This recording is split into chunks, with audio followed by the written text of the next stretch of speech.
Olá pessoal, sejam muito bem-vindos a mais um vídeo do canal do Nest.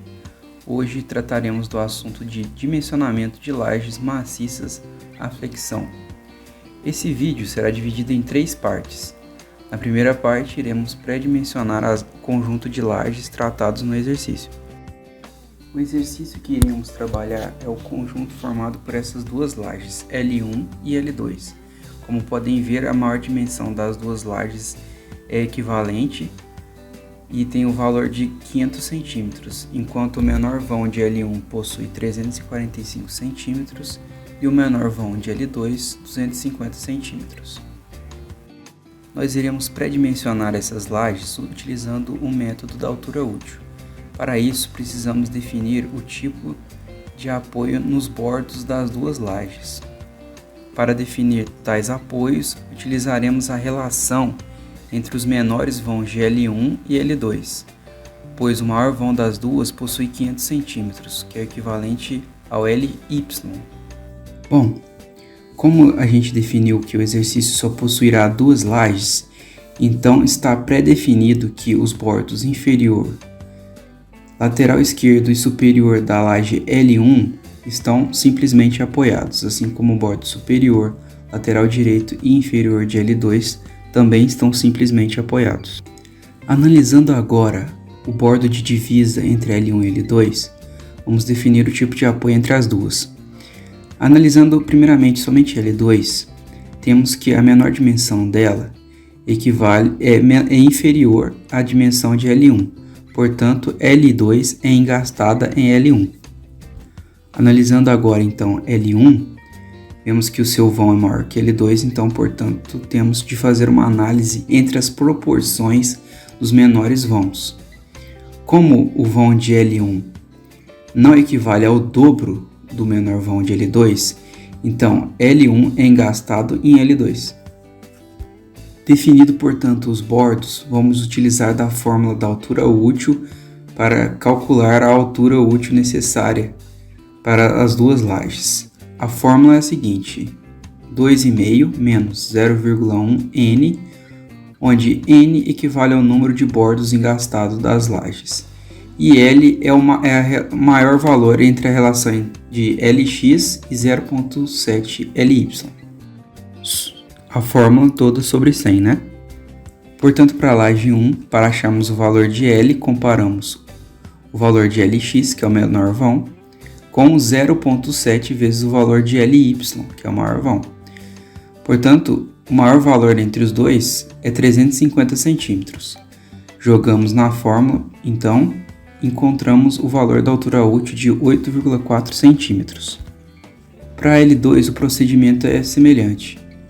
Comparamos o menor valor com o valor do maior vão multiplicado por 0,7.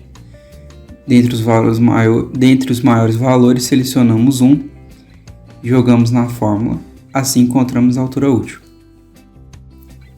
Dando prosseguimento então, iremos calcular a altura total das lajes. Já temos a altura útil previamente calculada, então jogamos esse valor na fórmula. H igual a D mais diâmetro inicial dividido por 2 mais o cobrimento. Esse diâmetro inicial seria a bitola estimada inicialmente para utilizarmos a nossa laje.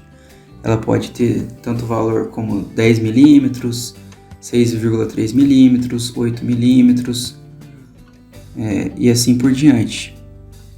A gente precisa então estimar um valor inicial para assim calcularmos a altura do pré-dimensionamento da nossa laje. Nessa figura acima é possível enxergar quais variáveis compõem a nossa fórmula. O cobrimento nesse caso, como podem ver, é a distância entre a borda das armaduras e a borda da face mais externa da nossa laje.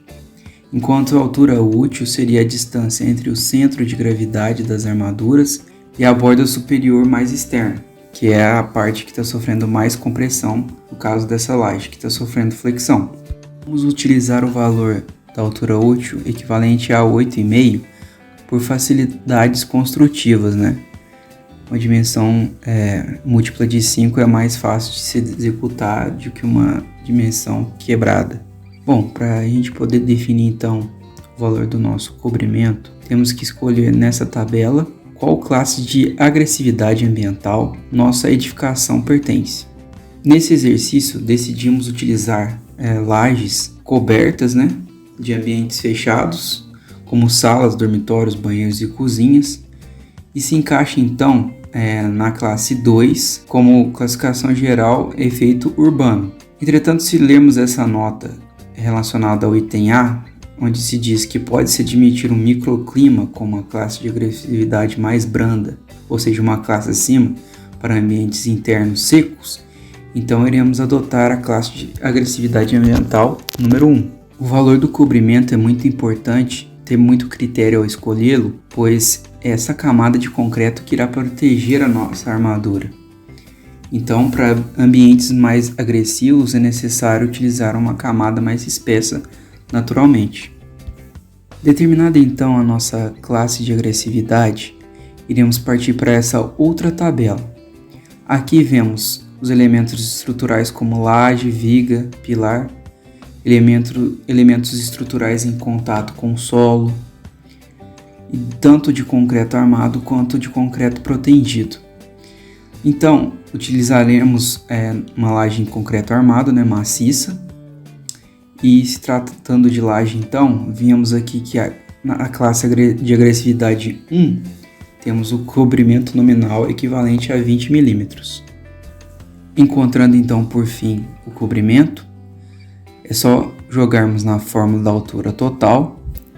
Então, temos que a nossa altura útil foi adotada como sendo 8,5 por facilitação da construção. Nosso estribo inicial adotaremos então o valor de 10 mm, que é equivalente a 1 cm. Então, substituímos esse valor aqui na fórmula. E por último, o cobrimento, dando um total da altura de 11 centímetros.